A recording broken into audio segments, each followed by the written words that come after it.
हाँ वो हम आवाज आ रही है।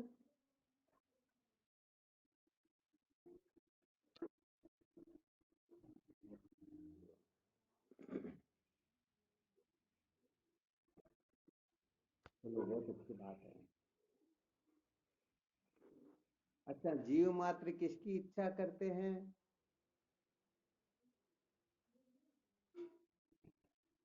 सुख की इच्छा करते हैं, बहुत अच्छी बात है।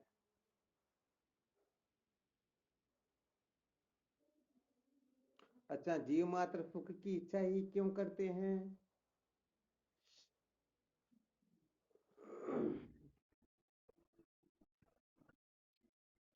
अरे नहीं, अंत नहीं, वो स्वयं ही सुख स्वरूप है। हाँ, ये विशेष बात है। अर्थात इसका वास्तविक स्वरूप, असली स्वरूप जो है वह आनंद स्वरूप ही है। यही कारण है कि यह सुख की ही इच्छा करता है। क्योंकि जो सुख स्वरूप होता है वह सुख की ही इच्छा करता है। तो जीव मात्र जो है आनंद की ही चाहना करते हैं, क्योंकि उसका वास्तविक स्वरूप वही है। अर्थात ऐसा समझना चाहिए कि स्वभाव से ही जीव मात्र सर्व दुखों की निवृत्ति और परमानंद की प्राप्ति की इच्छा करते हैं। ऐसा ही करते हैं ना। अच्छा, सर्व दुखों की निवृत्ति और परमानंद की प्राप्ति, इसको शास्त्रों में क्या कहा गया? बस इसे ही मोक्ष कहा गया। अच्छा, ये मोक्ष चार पुरुषार्थों में से किस नंबर पर आता है?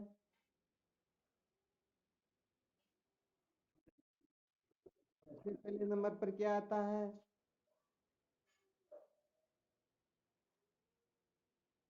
सबसे सबसे पहला पुरुषार्थ कौन सा है? धर्म। फिर अर्थ। फिर काम। और अंत में मोक्ष। अच्छा, कभी विचार किया क्या इसमें जो ये कर्म इससे रखा गया, इसका क्या तात्पर्य है? इस प्रकार से कर्म रखने का प्रयोजन क्या है?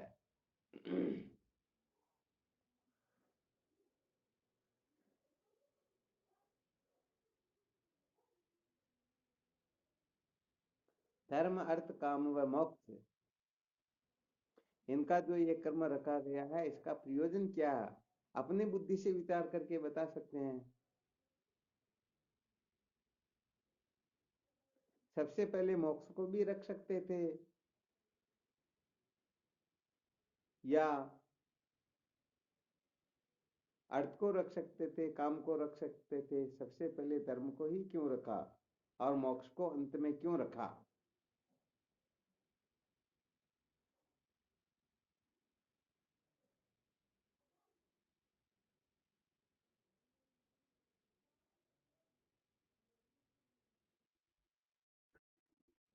हाँ क्यों ना।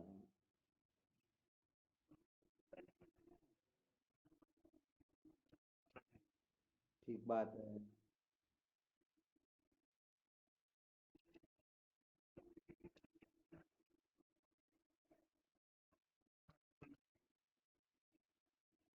हाँ, वैसे मैं तो प्रथम और द्वितीय का ही लगता है।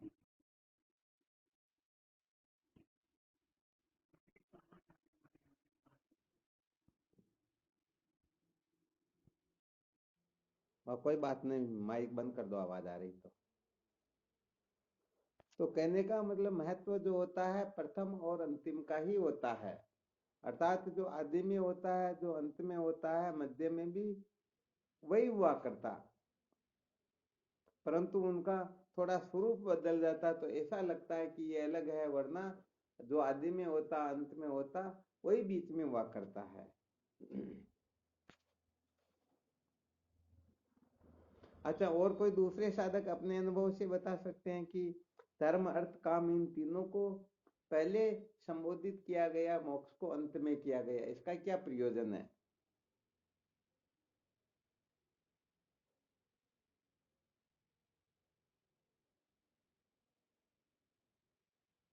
पहले मोक्ष को रख सकते थे, फिर धर्म अर्थ काम को रख लेते, परंतु अंत में हाँ शिवोहम।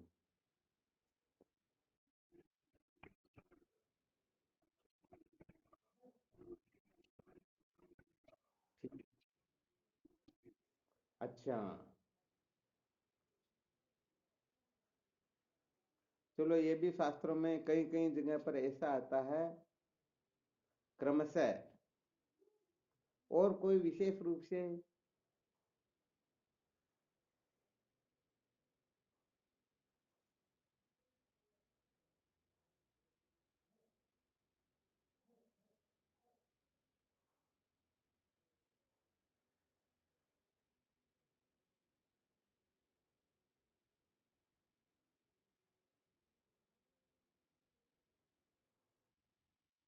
अच्छा, थोड़ी देर के लिए विचार कीजिए कि यदि मोक्ष को सबसे पहले रख दिया जाए और धर्म अर्थ काम को अंत में रखा जाए,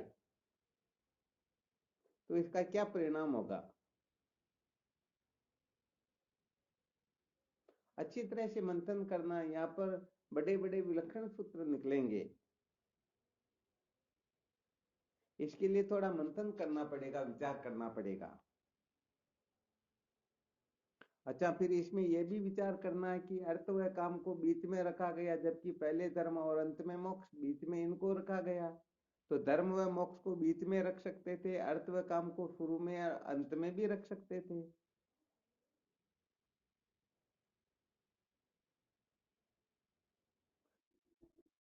हाँ बिल्कुल रख सकते, परंतु नहीं रखा, क्या प्रयोजन हमारे महापुरुषों ने। क्योंकि जो जो सूत्र दिए, हर प्रकार से सम्यक प्रकार से विचार करके फिर ही इन सूत्रों को प्रकट किया। तो यहाँ पर थोड़ा ठीक तरह से मंथन करना, ठीक तरह से मंथन करेंगे तभी अंतिम जो पुरुषार्थ है उसकी सिद्धि होगी। ठीक प्रकार से विवेक नहीं करेंगे तो शुरू के जो तीन पुरुषार्थ है इसमें जीव उलझा हुआ रह जाएगा, और इसमें उलझा हुआ ऐसे ही जन्मा और ऐसे ही मर जाएगा।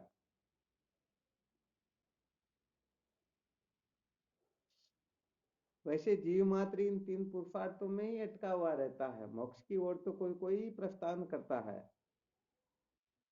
बल्कि इन तीन प्रकार के पुरुषार्थों में ऐसा मस्त हो जाता है कि इनको ही जीवन का वास्तविक सार समझने लगता है कि बस इसको प्राप्त करना ही मेरे जीवन का वास्तविक लक्ष्य है, वास्तविक सार है, इसी के लिए ये मानव देह प्राप्त हुआ है।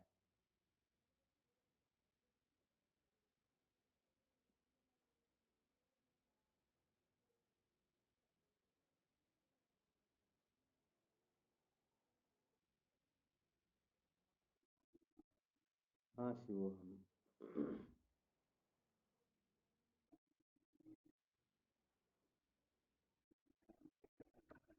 हाँ।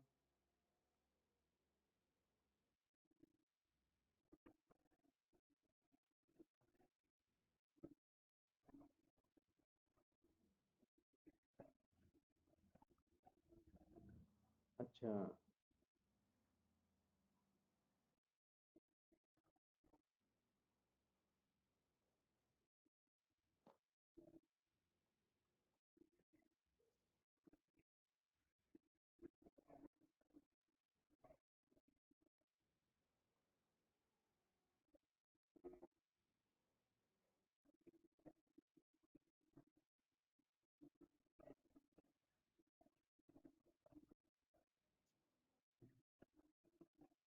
ठीक बात है।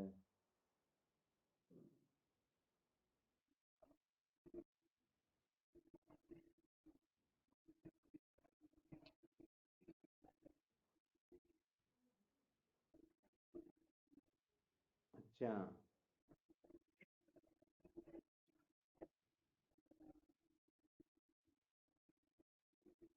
बिल्कुल ठीक बात है।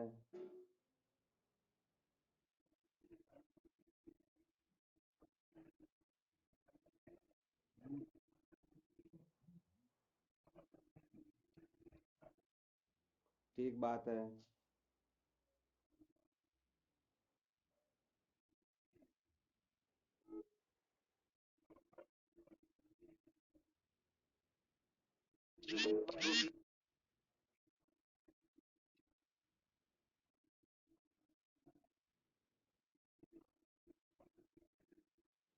बहुत अच्छी बात है।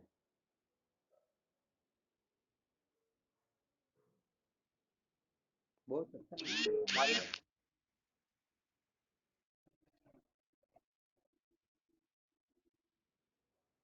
अच्छा, सहजानंद जी महाराज ने जो सूत्र बताया, जो संकेत किया है, किन किन के समझ में आया, वो अपनी भाषा में इसको वापस पुनः अपनी भाषा में वर्णन करेंगे। हम्म, ठीक।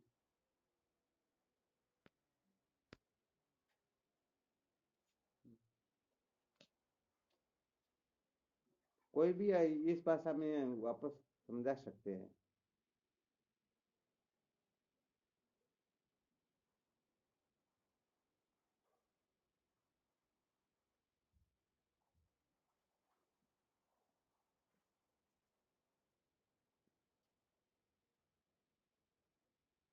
किसी को समझ नहीं आएगा।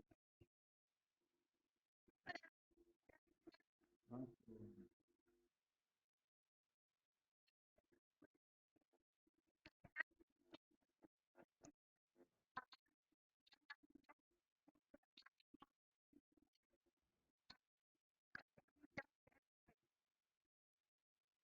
तो फिर धर्म अर्थ काम का प्रयोजन क्या है?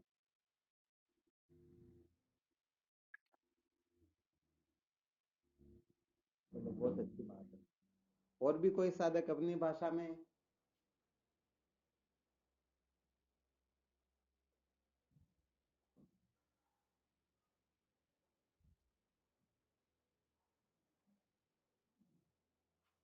अच्छा, समस्त शास्त्रों के अंतर्गत धर्म की विशेष रूप से महिमा गाई गई है। हो सकता है किसी किसी शास्त्र में मोक्ष को नकार दिया गया हो, अथवा मोक्ष के बारे में कुछ ऐसा वैसा व्याख्यान किया हो, परंतु धर्म के मामले में तो कोई ऐसा ग्रंथ या कोई ऐसा संप्रदाय, कोई ऐसा मत पंथ है ही नहीं जो धर्म को महत्व नहीं देता हो। आ गया समझ में?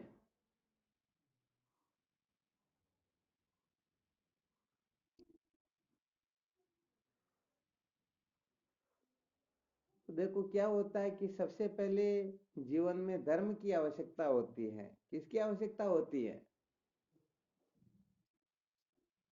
तो जिनके जीवन में धर्म की पराकाष्ठा हो जाती है, वह सचमुच में धन भोग व मोक्ष इन तीनों का ठीक ठीक प्रकार से सदुपयोग भी कर सकता है और इनको प्राप्त भी कर सकता है।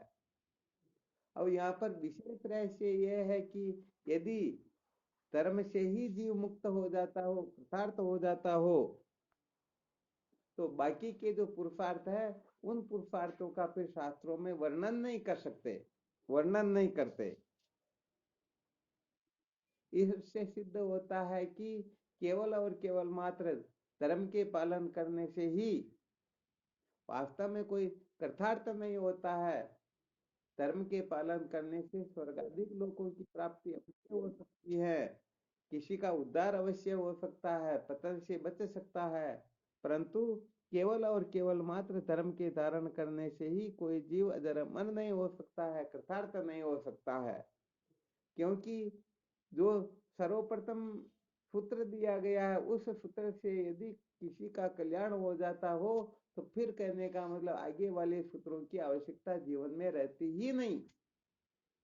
इसलिए यदि मोक्ष को सबसे पहले प्रथम पुरुषार्थ के रूप में वर्णन कर देते और उसके पश्चात यदि इन पुरुषार्थों का वर्णन करते, तो इसे सिद्ध हो जाता कि ये मोक्ष जो है, ये कहने का मतलब सबसे कमजोर है कि मोक्ष प्राप्त करने के पश्चात भी धन व भोगों को प्राप्त करने की जीवन में आवश्यकता होती है। आ गया समझ में? अब यहाँ पर सबसे पहले धर्म और अंत में मोक्ष को लिखने का कुछ प्रयोजन था। वैसे धर्म को आगे लिखना था, पहले धन व भोगों को लिखना था, परंतु गड़बड़ घोटाला क्या होता, थोड़ा अच्छी तरह से रहस्य समझने की कोशिश करना। जैसे समझो रोड के ऊपर एक बहुत बड़ा ट्रोला आगे चल रहा है, और उसके बीच में दो छोटी छोटी गाड़ियां वो भी चल रही है, और वो ऐसी गाड़ियां की यदि थोड़ी बहुत भी कोई लगा दे तो शायद वो बिल्कुल ही काम आ जाए। और एक ट्रोला, वो भी बड़ा ट्रोला, वो भी पीछे चल रहा है। अब समझो आगे से यदि कोई टक्कर लगाए, तो उस टक्कर को कौन, आगे वाला ट्रोला सहन कर लेगा या बीच वाली गाड़ियों तक उन आघात पहुंचेगा? नहीं पहुंचेगा। पीछे से यदि कोई टक्कर मारे तो भी पीछे बड़ा ट्रोला है, वो भी सहन कर लेगा।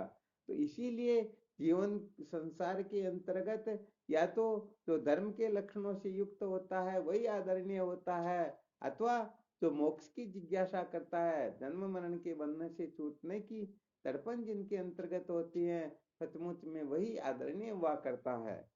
बाकी धन और भोग में लगे हुए तो कहने का मतलब ये तो छोटी छोटी टक्करों से भी नष्ट भ्रष्ट हो जाते हैं, इनका कोई औचित्य रहता ही, कोई वो चित्ते नहीं रहता।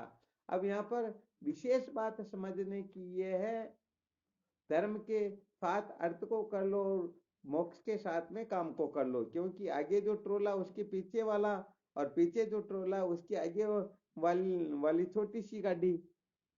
तो धर्म के साथ में अर्थ करेंगे तो इससे क्या सिद्ध होता है? ये धन जो है, धन तो हमें कमाना चाहिए, परंतु किसकी मर्यादा में रह करके। यहाँ पर कुल मिलाकर के धर्म के अर्थ के बारे में सूत्र निकल गया। धन जो है धर्म की मर्यादा में रह करके कमाना चाहिए और धर्म की मर्यादा में रह करके ही खर्च करना चाहिए। इसलिए सबसे पहले धर्म का वर्णन किया गया, क्योंकि जिनके जीवन में धर्म की पराकाष्ठा होती है तो उन्हीं का चित्त शुद्ध होगा। और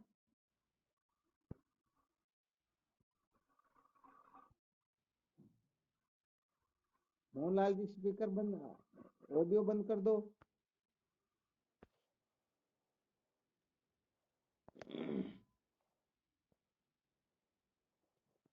क्या बता रहे थे?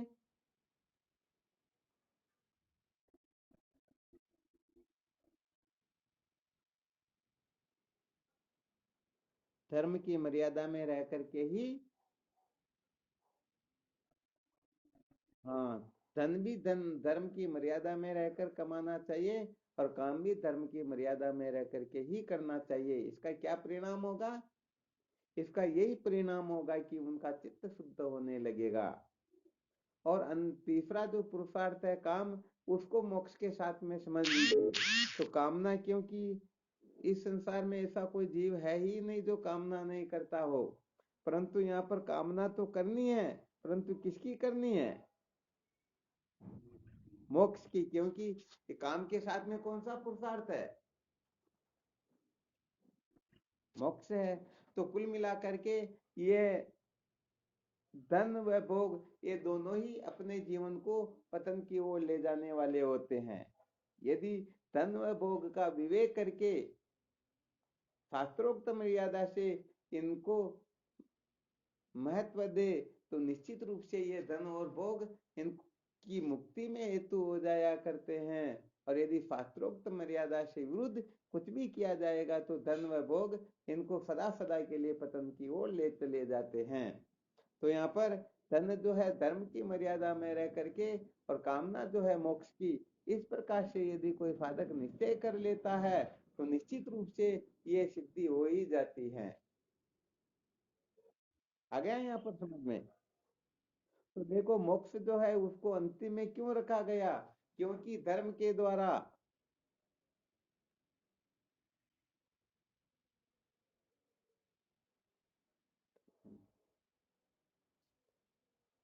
धर्म अर्थ काम,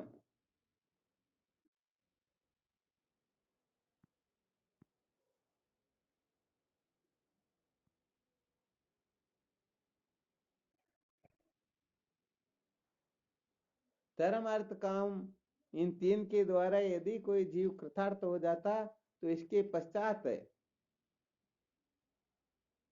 बताओ कुछ करने की आवश्यकता रहती क्या? तो अंत में मोक्ष को चौथे नंबर पर इस पुरुषार्थ को वर्णन करके ये सिद्ध किया गया कि वास्तव में धर्म के द्वारा, धन के द्वारा, भोग के द्वारा कोई अजर अमर हो नहीं सकता। अच्छी तरह से यहाँ पर थोड़ा निश्चय करना, विचार करना अपने को। आ गया यहाँ पर भी समझ में? तो कुल मिलाकर के इन तीनों को हमें ठीक तरह से समझना है कि धर्म के द्वारा केवल और केवल मात्र स्वर्ग आदि लोकों की प्राप्ति हो सकती है। धन व भोग के द्वारा हम केवल इंद्रिय सुख प्राप्त कर सकते हैं, सांसारिक सुख प्राप्त कर सकते हैं, परंतु इनसे हम अजर अमर हो नहीं सकते हैं।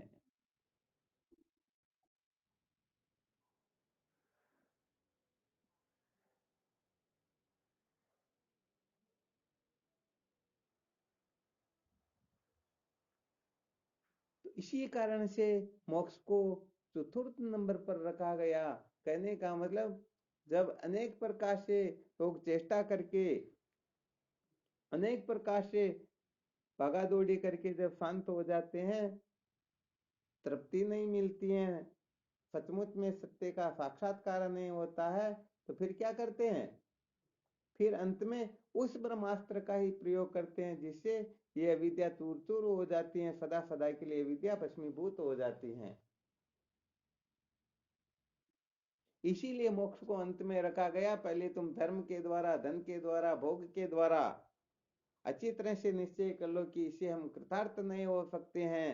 तो जब इन तीनों से हम कृतार्थ नहीं होते हैं, ऐसी समझ किसी के हृदय में बैठ जाएगी, अथवा इन तीनों से जब हम ऊपर उठने लग जाएंगे, या तीनों से जब हम विरक्त होने लगेंगे, तब चतुर्थ पुरुषार्थ जो है वो अपने जीवन में प्रकट होने लगेगा।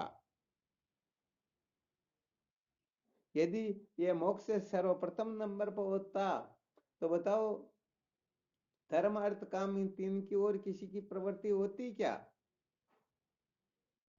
अरे भाई, इनका तो महत्व भी तो नहीं होता ना, इसीलिए तो क्रम क्रम से चलना होता।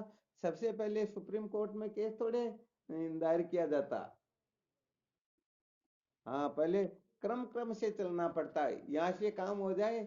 अरे भाई, अपने शहर में जो अस्पताल बना हुआ उससे बीमारी मिट जाए तो आगे जाने की जरूरत कहाँ पर है? परंतु आगे तभी तो जाएंगे जब इससे काम चलने चला।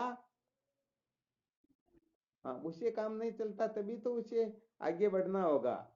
तो कुल मिलाकर के धर्म के द्वारा, धन के द्वारा, भोग के द्वारा, क्योंकि सर्वप्रथम धर्म के द्वारा कोई पुरुषार्थ करता है और शांति नहीं मिलती, तो फिर वह उच्छृंखल हो जाता है। अरे मुझे ऐसे धर्म से क्या लेना देना, मुझे तो मौज मस्ती करनी है। फिर वह धन व भोग के चक्कर में पड़ता है, और जब इनसे भी शांति नहीं मिलती है, तो फिर इनसे भी विरक्त होकर के फिर विचार करने लगता है, भाई मैं क्या करूं जिससे मैं सचमुच में सत्य का साक्षात्कार कर सकूं।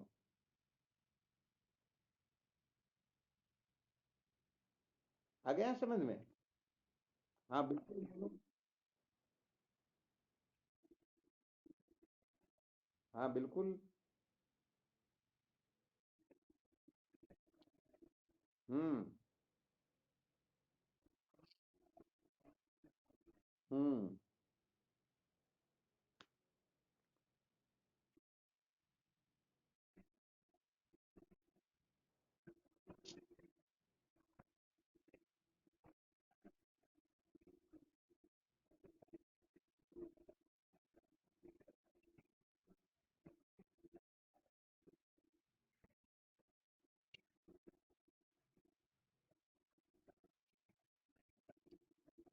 बिल्कुल बिल्कुल।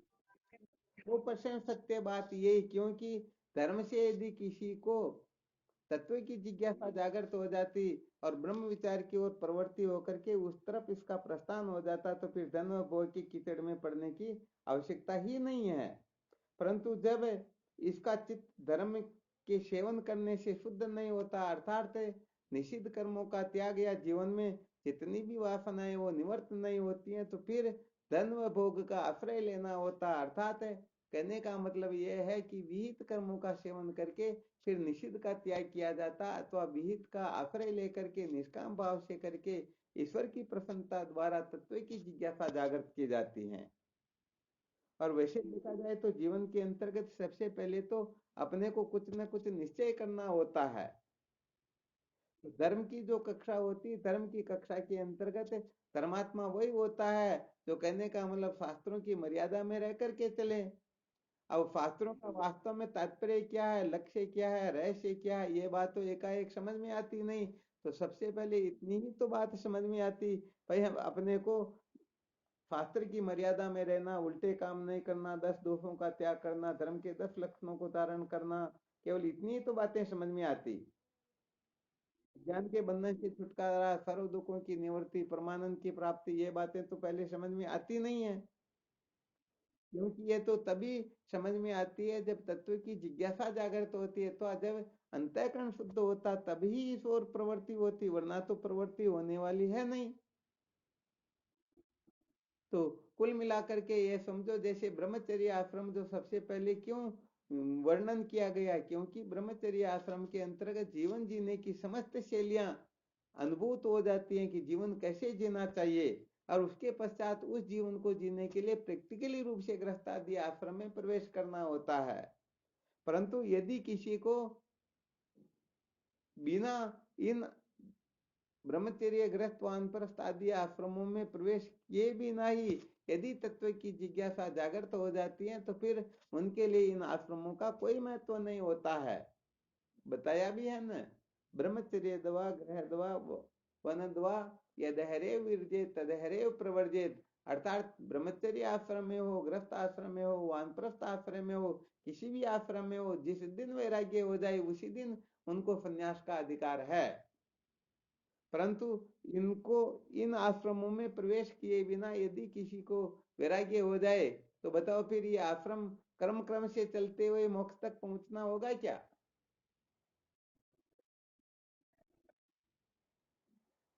बीच में रह जाएगा, बिल्कुल सत्य बात है। तो कुल मिलाकर के क्या होता है कि इन बातों को कोई ठीक तरह से अनुभव में नहीं ले लेता है, तो फिर उनके मन में कुछ गड़बड़ घोटाला चलता रहे, भाई वहां पर भी थोड़ा मजा लेकर के तो देखते हैं, ये फालतू थोड़े बनाए हुए है क्या। इसका भी अपने को अनुभव करना चाहिए, देखना चाहिए कैसा सुख मिलता है, कैसी शांति मिलती, कितना इनसे आनंद आता है।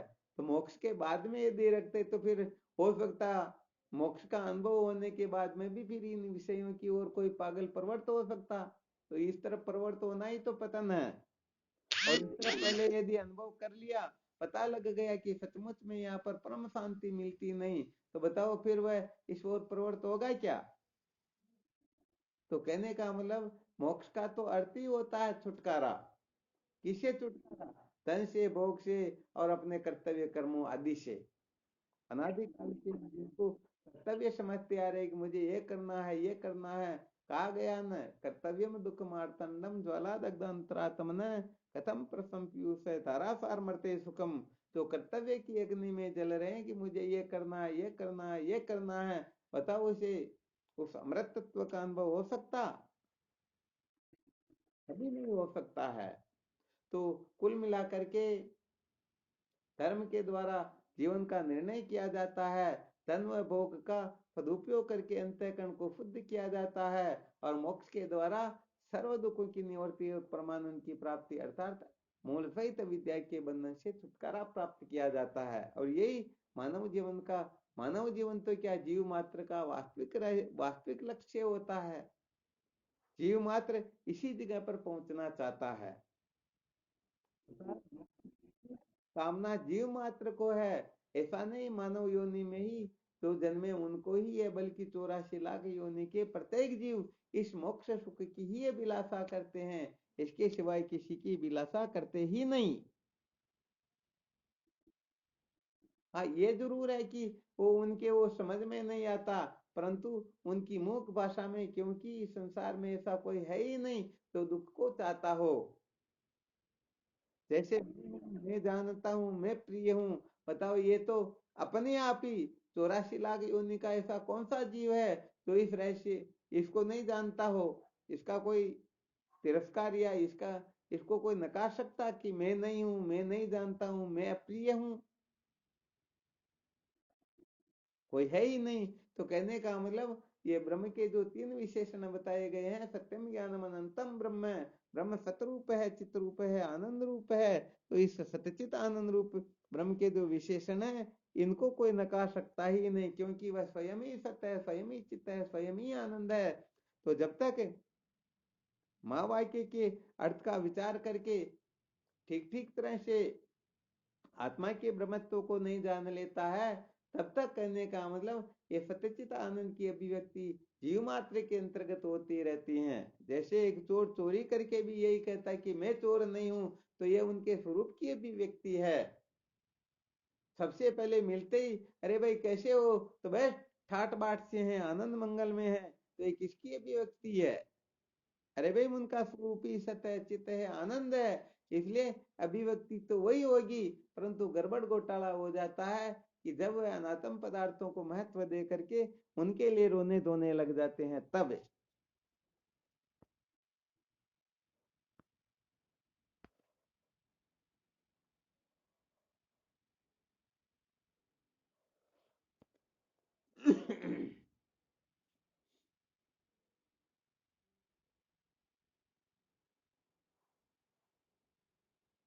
तो चार पुरुषार्थों के बारे में सबको खूब मंथन करना है।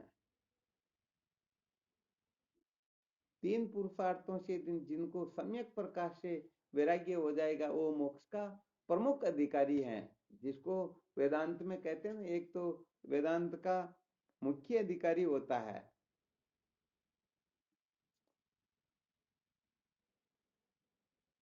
तो वेदांत का मुख्य अधिकारी वही होता है जो इन तीन पुरुषार्थों से ऊपर उठना चाहता है। और जो तीन पुरुषार्थों में से किसी पुरुषार्थ को पाना चाहता है तो वह वेदांत का वास्तव में ठीक ठीक अधिकारी नहीं है। क्योंकि इन तीन प्रकार के पुरुषार्थों को प्राप्त करने के लिए कुछ न कुछ छोड़ना पड़ता है, पकड़ना पड़ता है, कुछ न कुछ करना पड़ता है।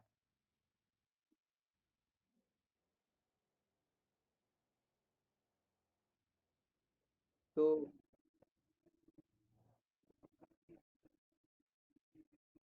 हाँ, एक तो कर्तोपासक होता है, एक अकर्तोपासक होता है।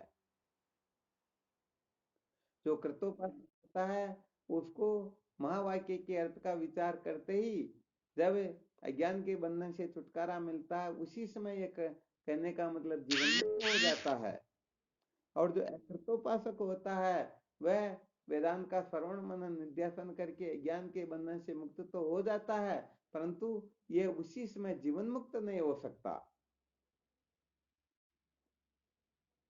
कर्तोपासक का मतलब होता है ब्रह्म विचार की ओर प्रवृत्त होने से पहले जिन्होंने कर्म उपासना किया हो, अर्थात ईश्वर की प्रसन्नता के लिए, अंतःकरण की शुद्धि के लिए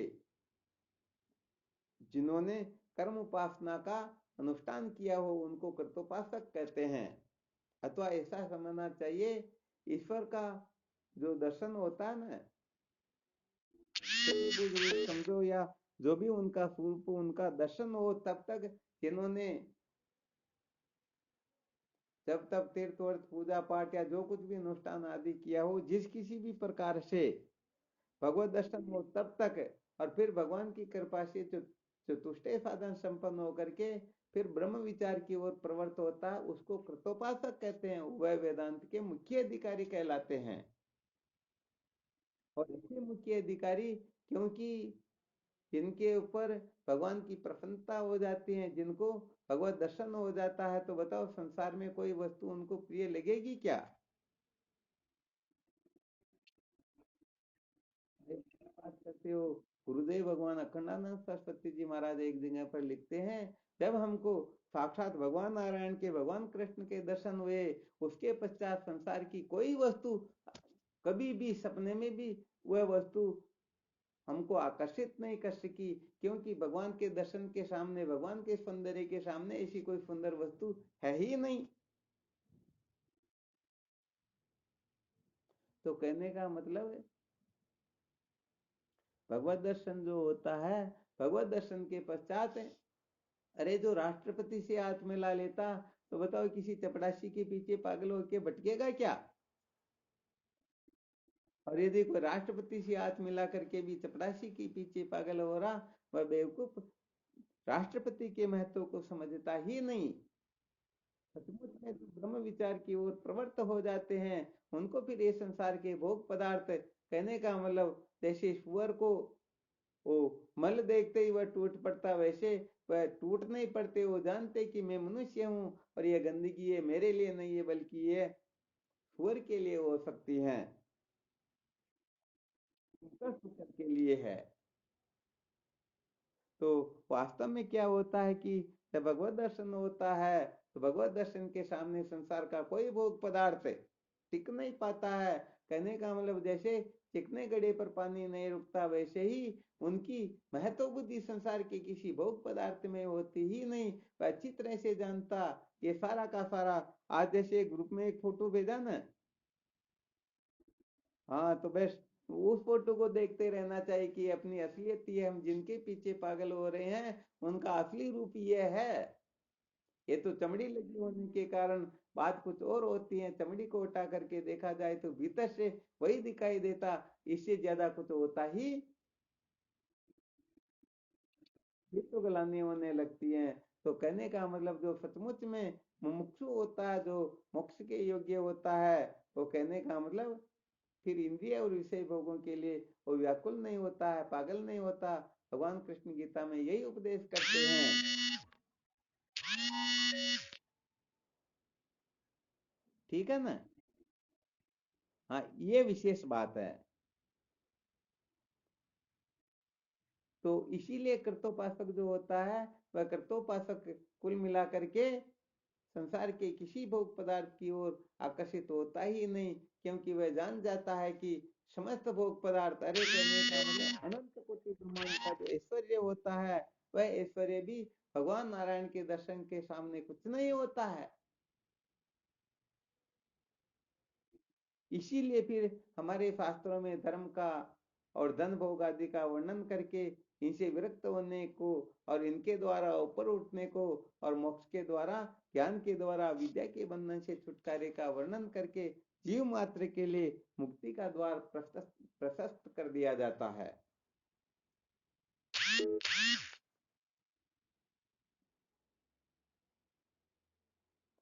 तो अधिक से अधिक अपने को विचार करना है धर्म अर्थ काम का, अर्थात इन तीनों का किस प्रकार से त्याग हो, और त्याग तभी करना जब हम इनका अच्छी प्रकार से रहस्य समझ ले, स्वरूप समझ ले।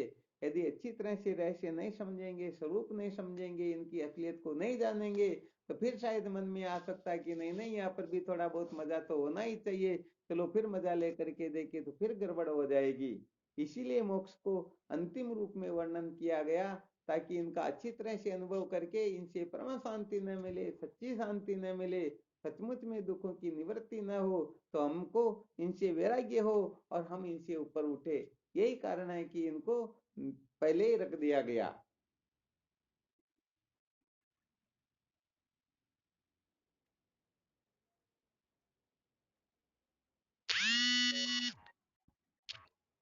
तो सचमुच में यदि अपने को अविद्या के बंधन से छुटकारा प्राप्त करना है तो केवल और केवल मात्र मोक्ष को ही महत्व देना होगा। और उस मोक्ष की प्राप्ति की जो योग्यता होती है, उस योग्यता को प्राप्त करने के लिए ही इन तीनों पुरुषार्थों को धारण करना है, इन तीनों पुरुषार्थों को प्राप्त करने की चेष्टा करनी है। न कि केवल और केवल मात्र इन पुरुषार्थों के पीछे पागल होकर के इनको पाने के लिए हम अपने पूरे जीवन को व्यर्थ बर्बाद कर दें। यदि ऐसी समझ किसी जिज्ञासु के हृदय में जागृत हो जाए तो निश्चित रूप से वह धन की ओर, भोगों की ओर जाएगा तो सही, परंतु वहां उनकी असलियत को देख करके बस इनसे इतना ही सुख मिलता है, इतनी ही शांति मिलती, इससे ज्यादा सुख इनसे मिलता नहीं, फिर वह उससे विरक्त हो जाएगा। और यदि उसी सुख में, उसी आनंद में, उसी जगह पर वह अलम बुद्धि कर लेगा, वहीं अटक जाएगा, तो सच्ची बात है ये फिर कभी भी उस अविनाशी वस्तु का साक्षात्कार नहीं कर पाएगा, उस वस्तु को प्राप्त करने की योग्यता ये खो देगा। क्योंकि यदि यहाँ पर अटक गया तीन प्रकार के पुरुषार्थ में से कहीं पर, यदि धर्म में अटक गया तो इसका उद्धार तो होगा, सदगति तो होगी, परंतु जन्म मरण के बंधन से छुटकारा मिलेगा नहीं। और धन व भोग के चक्कर में पड़ गया तो फिर तो कहने का मतलब उनका सदा सदा के लिए पतन हो जाएगा। इसीलिए धर्म का सबसे पहले वर्णन किया गया।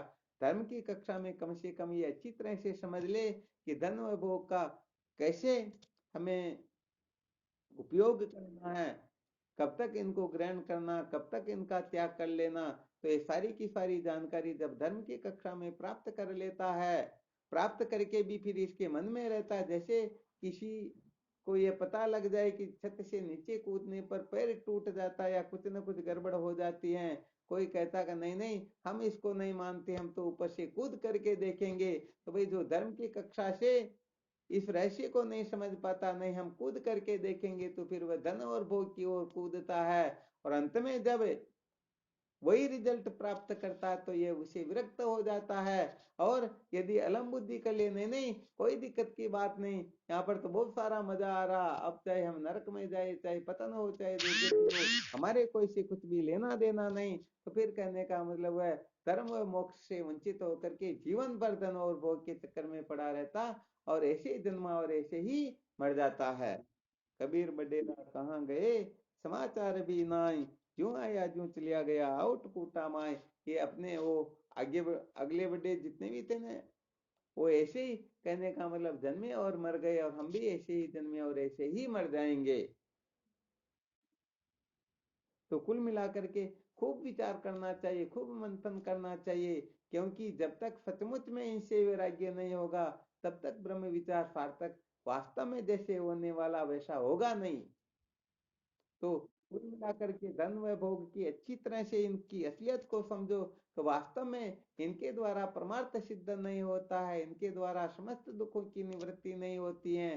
सचमुच में ये दुख स्वरूप है, इनको प्राप्त करके हम किसी भी प्रकार से जीवन को धन्य नहीं बना सकते। इन बातों को वास्तव में अच्छी तरह से समझना है, तो सचमुच में समझने लग जाएगा, वह धन और भोग में आसक्त नहीं होगा, बल्कि धन भोग का सदुपयोग करेगा, अथवा धन व भोग को त्यागने के चक्कर में रहेगा, परंतु अटकेगा तो यहाँ पर बिल्कुल भी।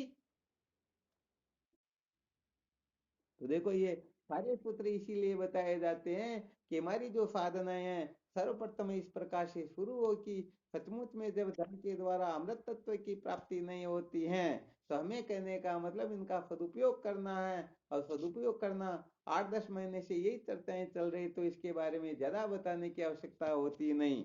तो कहने का मतलब जैसे शास्त्रोक्त रीति से जब बता दिया गया, जब 10वां हिस्सा हम धर्म का अलग निकालने लग जाएंगे, तब हम समझो इनके त्यागने की ओर प्रवृत्त हो चुके। जो निकाल रहे हैं तो समझ लेना चाहिए सचमुच में वो सुन भी रहे हैं, समझ भी रहे हैं, धारण भी कर रहे हैं। और यदि ऐसा नहीं कर रहे हैं तो सच्ची बात है वो केवल मनोरंजन कर रहे हैं। अभी तक उनकी दृष्टि में धन व भोगों के प्रति इतनी अहमता ममता है, इतना पागलपना बैठा हुआ है कि सृष्टि का समस्त धन और भोग उनको मिल जाए, फिर भी वो कहने का मतलब कृतार्थ नहीं होंगे, फिर भी देखेंगे नहीं नहीं मुझे स्वर्ग के भोग भी मिलने चाहिए। इसलिए सचमुच में साधक वही होगा, वही सचमुच में सत्संग सुन करके जीवन में धारण करने वाला कहलाएगा। क्योंकि कष्ट उठाएंगे तभी तो तत्व की जिज्ञासा जागृत होगी। ऐसा नहीं होता है कि जैसे आपको पहले बताया था ना, एक सेठ सोने के झूले पर झूल रहा है, उनके बालनाथ की ओर उनकी श्रीमती बैठी हुई है, उनके कंधे पर उनका हाथ है,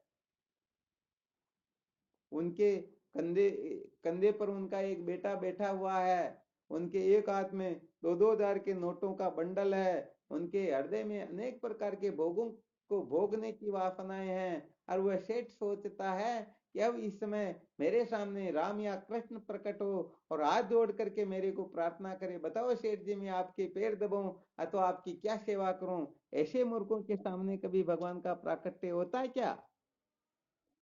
हाँ कभी नहीं होता। इसलिए कम से कम अपने को इस धर्म की कक्षा से अपने को उत्तीर्ण बनाने की चेष्टा करते रहना चाहिए, प्रयत्न करना चाहिए, कुछ ना कुछ अंश में शुरुआत कर देनी चाहिए। नियम पूर्वक जो जीवन जीता है सचमुच में वही लक्ष्य पर पहुंचता है। कोई 2 कदम आगे चले और 4 कदम पीछे चला जाए, तो बताओ आगे थोड़े बढ़ा क्या, वो तो पहले जहां था उसे भी 2 कदम और नीचे चला गया।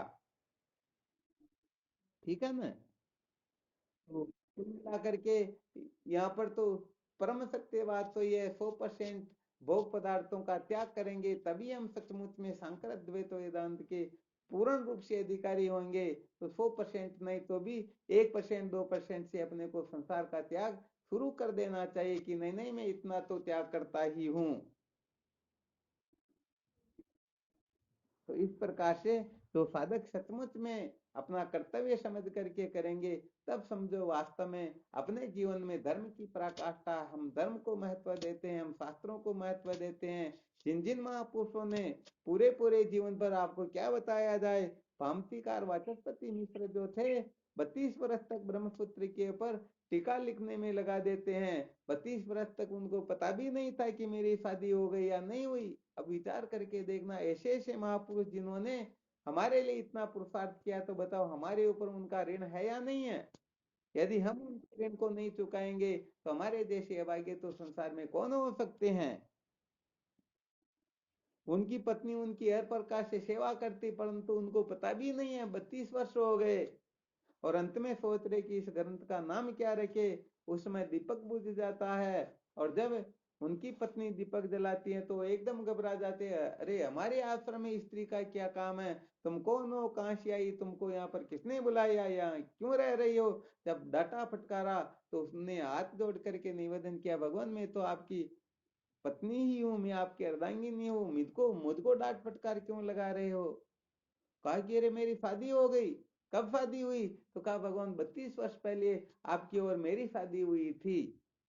तो विचार करके देखो उनका त्याग तपोमय जीवन कैसा रहा होगा। अरे हम तो थोड़ा बहुत भोगों का भी त्याग नहीं कर सकते हैं, तो सचमुच में ये तो हमारे ऊपर लानत है। वास्तव में देखा जाए तो सचमुच में मनुष्य कहलाने के अधिकारी भी होते नहीं है। हाँ, इसलिए कहने का मतलब सबसे पहले अपना जीवन धर्म की मर्यादा के अनुकूल हो, तभी ये ब्रह्म विचार सार्थक होगा। वरना ये आकाश पाताल की बातें तो लोग खूब करते हैं, सुनते भी हैं, सुनाते हैं, परंतु ये जबानी जमा खर्ची है, इसका कोई विशेष महत्व नहीं है। जैसे कोई मनुष्य ही कल्पना करे, मैंने 1 लाख रुपए दुकान में लगा दिए, 2 लाख रुपए का मुझे फायदा हो गया, अब 1 लाख रुपए मैंने फलानी जगह पर रख दिया, तो बताओ 1 लाख रुपए काम देंगे क्या? बात है, तो सचमुच में परमात्मा ही प्राप्त करने योग्य है। परमात्मा के सिवाय जो कुछ भी है ये सब त्यागने योग्य है। तो सचमुच में हम कितना त्याग कर सकते हैं, हमारी कितनी सामर्थ्य है, क्या है क्या नहीं, बस इसी का मंथन करना होता है। वास्तव में देखा जाए तो हम नित्य शुद्ध मुक्त है, हम ही सच्चिदानंद अद्वितीय तत्व है। वास्तव में हमारे से बिन और कोई वस्तु है ही नहीं। परंतु जब तक हम अपने से बिन किसी वस्तु का सत्व महत्व समझेंगे, तब तक समझना चाहिए हम अपने वास्तविक स्वरूप को ही इधर उधर कर रहे हैं, परिचिन्न मना रहे हैं, काट पीट कर रहे हैं। आ गया समझ में? हाँ, तो साधकों को केवल मात्र धर्म अर्थ व काम, भोगों का कितना त्याग कर रहे हैं, धन का कितना कर रहे हैं, धर्म के अनुसार जीवन कितना बना रहे हैं, बस यही सबसे ज्यादा विचारणीय होती हैं। आत्म तत्व की प्राप्ति के लिए तो चिंता मत करो, चुटकी बजाने का काम है। तो सबसे पहले अपना जीवन पूर्ण रूप से शास्त्रोक्त हो, शास्त्रों की मर्यादा को छोड़ करके 1% भी नहीं हो।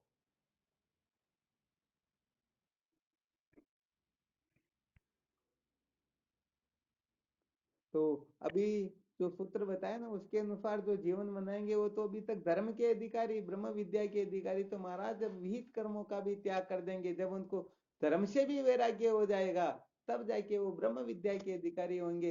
अभी तो धर्म के अधिकारी में भी शायद किसी किसी साधकों के वो थोड़ा गड़बड़ घोटाला हो जाता है कि अरे ये तो बात उल्टी सुल्टी बता दी। शायद कोई कह तो नहीं सकते होंगे, परंतु मन में तो जानते होंगे ये बाबा लोग क्या करते पता नहीं, इधर उधर कर देते हैं। इनको कुछ न कुछ स्वार्थ होगा। अरे भाई हमारे को कोई स्वार्थ नहीं, तुम शुरुआत तो करो, और तुम तुम्हारे जैसी इच्छा हो उस प्रकार से उनका सदुपयोग करो, परंतु कम से कम ये बात समझ में आ जानी चाहिए, जो कुछ भी हम कमाई करते हैं उसमें से 10वें हिस्से पर तो हमारा अधिकार है ही नहीं। ये तो केवल और केवल मात्र भगवान की प्रसन्नता के लिए, अंतःकरण की शुद्धि के लिए, या मानवता का अधिकार प्राप्त करने के लिए हमें इनका त्याग करना है। जिनको इनकी आवश्यकता उनके लिए करो, परंतु करना चाहिए, तभी जाकर के समझो धर्म की कक्षा में आप बैठे हो, अभी उत्तीर्ण नहीं हुए हो। जिस दिन उत्तीर्ण हो जाओगे उस दिन तो धर्म भी एक तरफ हो जाएगा, क्योंकि उत्तीर्ण होने का मतलब आगे की कक्षा में बैठना।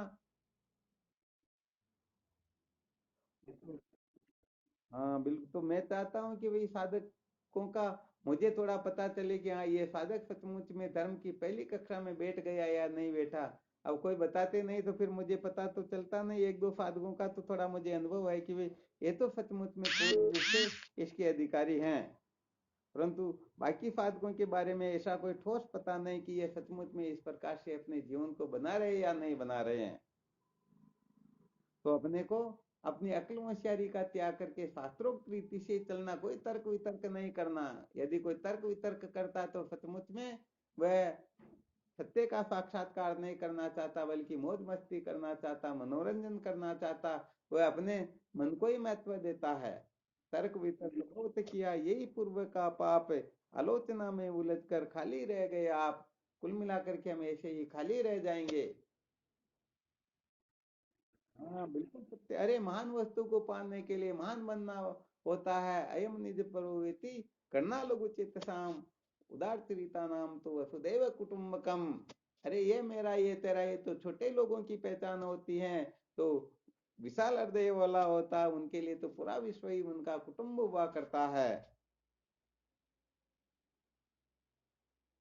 तो ये जितनी भी जंजीरें होती है ना,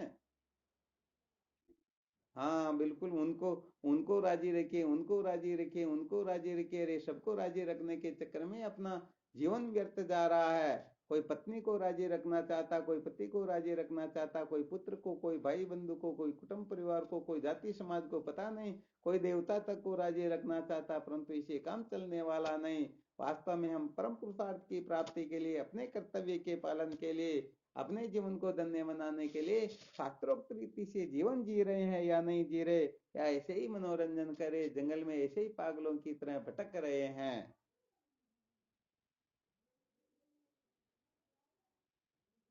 चलो ठीक, तो फिर इसके ऊपर मंथन करना क्या ज्यादा सुनाना, ये तो वैसे हमारा विषय भी नहीं है, परंतु करें तो क्या करें। साधक लगता है कि इस जगह पर जब व्यवहारिक जीवन में ऐसा देखने को मिलता तो पता चलता कि वास्तव में लोग धन व भोगों के पीछे इतने पागल हो रहे हैं कि उनका थोड़ा सा नुकसान हो जाए तो कहने का मतलब उनको सहन नहीं होता है। थोड़ा बहुत भी कोई नाराज हो जाए तो भी उनको अच्छा नहीं लगता। अरे ये नाराज हो जाएंगे तो मेरा क्या होगा, अरे क्या होगा। अरे तो क्या करें, भोले जीवों की ये पहचान होती है। इसलिए साधकों को केवल मात्र ये पहली कक्षा में नहीं बैठे रहना कि इनके बिना हमारा काम नहीं चलता, ऐसा करेंगे वैसा करेंगे तभी मजा आएगा। अरे नहीं, मजा वजा नहीं आने वाला, ये हम ही बर्बाद हो जाएंगे। भोगा न भुगता वे में भुगता, तृष्णा न जीर्णा वही में व जीर्णा। भोग भोगने में नहीं आते, हम ही भोगने में आ जाते हैं। तृष्णा कभी बुढ़ी नहीं होती, हम ही बूढ़े हो जाते हैं।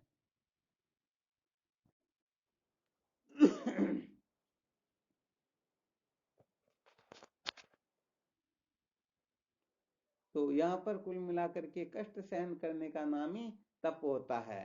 तो तप वह नहीं होता कि 5 या 84 दूनी ताप लो और उनके बीच में बैठ जाए, वो नहीं होता, बल्कि आत्म साक्षात्कार के लिए, भगवत प्राप्ति के लिए कष्टों को सहन करने का नाम तप हुआ करता है। चलो फिर मेरे को अवगत करवाते रहना कि आप सचमुच में कष्ट सहन कर रहे हो या नहीं कर रहे हो।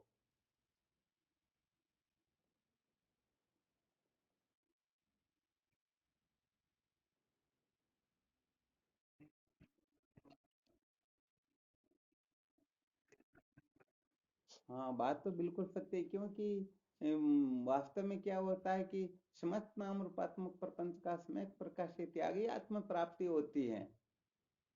और कोई अलग प्रकार से आत्मा या परमात्मा की प्राप्ति नहीं होती है। निवृत्ति आत्मा मोह से ज्ञातत्व नोपलक्षित है। तो सम्यक संन्यास भी इसी को कहते हैं। सम्यक प्रकाश से समस्त सृष्टि के त्याग का नाम संन्यास होता है। तो सम्यक प्रकाश से समस्त सृष्टि का त्याग, अरे यहाँ पर तो समस्त सृष्टि का त्याग नहीं, एक कण दो कण त्यागने की कहते हैं। फिर भी गड़बड़ घोटाला होता तो फिर अनुमान लगाया जाता कि सम्यक सृष्टि का त्याग तो शायद इस जीवन में तो संभव नहीं होगा। हाँ इसलिए अपने को पीछे नहीं रहना है।